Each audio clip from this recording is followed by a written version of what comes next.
Hello, boys and girls. It's Ken from Vanderwan Gardens. The bees are calming down a little bit, so I'm able to get closer to them, even though I'm wearing my bear costume. I've been feeding them sugar water, and what I want to do today is I want to see if I can save some of my plants here. So I've got some lemon balm. Smells nice. I think it was advertised as bee balm when I bought it. It was a little tiny plant this spring, but now it looks like it's grown up nicely. So what I'm going to do is I'm going to take some clippings of it and I'm going to move it into the aquaponics in the basement and see if I can overwinter it in there. Maybe I'll try to put some of it in the greenhouse where I'll try to protect it from frost. I've also got some lavender. I'm taking some clippings of it. I'm going to strip off the bottom. I'm going to put that too into the aquaponics and see if those guys will root. Meanwhile, I'm over here looking. It's like, wait a second here. That's right, I did plant some sugar beets. The deer have been in here every night, 3 or 4 of them, going to town on my sugar beets, as well as my sunchokes. You can see they're getting gnawed down. Deer love the sunchokes. And I forget if I even posted this video, but about, in the springtime, I bought about 15 sunchokes off of Amazon, put them in these beds, and they just went wild. So definitely a prolific grower. I tried to feed the family the sunchokes, but they were not having it. So yeah, November 1st, it's a good time to try to save what can be saved out of the garden. I got some cukes that I probably should have harvested a while ago. I got some basil I'm going to bring inside. See if I can keep that alive. Part of me wonders if I shouldn't bring some of these weeds inside, because, like it or not, the fish need to have something with a good root system to absorb the nutrients, and I'd rather have something in there than nothing.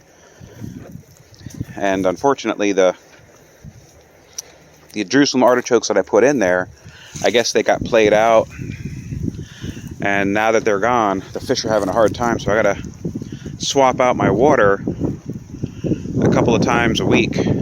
Otherwise, I wound up with a dead fish the other day. They look like they're struggling a little bit. So the greenhouse has got its skins back on. I opened it up on a sunny day because I got a lot of flowers on my Carolina Reaper. Found this door on the side of the road, and I went to install it with hinges, and then I realized it has wheels on the bottom of it. So now I got this really nifty sliding glass door. I mean, I made my own little track system for it, but now I don't have to just rely upon this flappy plastic. It's really good insulation in here now as far as the door, and the Carolina Reaper is still pushing out pods, although they're kind of smallish. I think it's because I let this plant get so big. I should have topped it or something. Actually, I did top it, but maybe not in enough time. But look at how big that main root is, huh? I mean, she's a beauty. Whenever I pick these peppers and put them in my pocket, I got to make sure I don't put them in the laundry. I think this is a datil. Oh, and a bigger one. I don't know what I like better, a red or orange datil or a green one.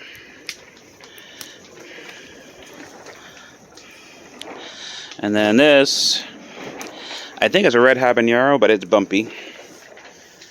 But this kale plant has been in here for over a year. I love putting that into my ramen. Some more kale. It's not a very well organized garden, but we're doing our best. So yeah, maybe I'll root some of that lavender and bring it in here and see if it'll survive over the winter in here. This is a blueberry bush that I'm rescuing for the freezing temperatures that are coming from the brutality.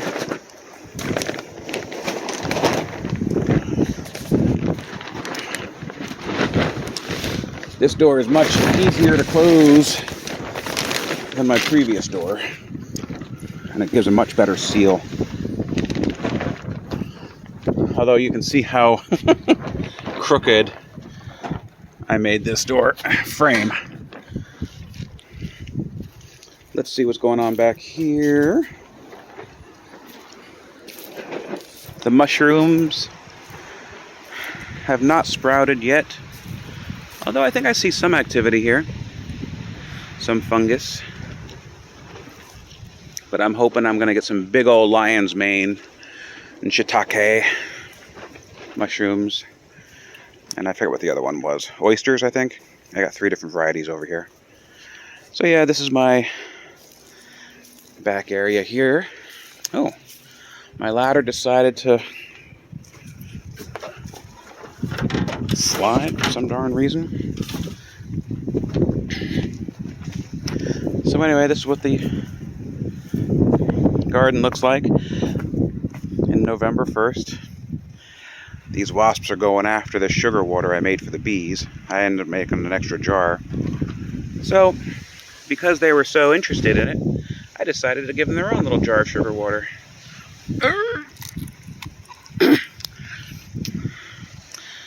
Okay, got some. Well, now that it's more full of water, I'll put it up here next to the other one. Well, then the wind keeps on knocking this thing over. But now that it's got some water in it, some extra water in it, it should be okay. And let's see if these Brussels sprouts ever actually started giving me fruit, vegetables, stuff.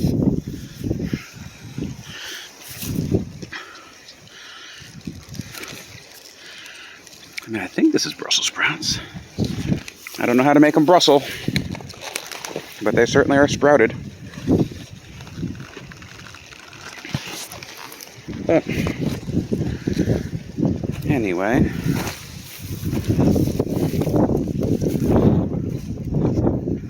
and this whole thing was a disaster.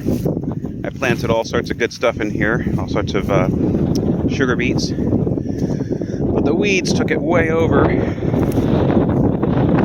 I'm going to do, I'm going to put some mulch over it. Somehow, basil plants decided to grow in here as well. So I got some nice big bushy basil. So yeah, I'm going to go put that in the aquaponics and see if I can keep the basil over the winter too. Anyway, this is what the garden looks like. I got to move these boxes in. I gotta wrap those hives. I gotta give them some more sugar water. Anyway, this is Ken from Vanderwan Gardens. Just doing the best I can.